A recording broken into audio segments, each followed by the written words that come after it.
فضيلة الشيخ، يقول السائل: هل يجوز الجهاد مع أهل البدع ضد اليهود والنصارى ومن ثم نلتفت لتصحيح العقيدة التي بيننا وبينهم؟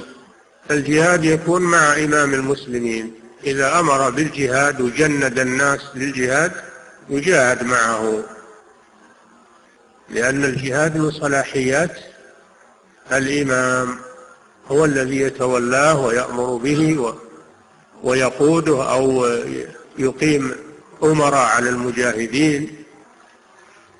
وأما بدون ولاة الأمور فلا يسمى هذا جهادا، إلا إذا كان من باب الدفع، يعني واحد جاك بيقتلك ولا بيأخذ مالك، هذا تدافعه، وإن قتلك فأنت شهيد.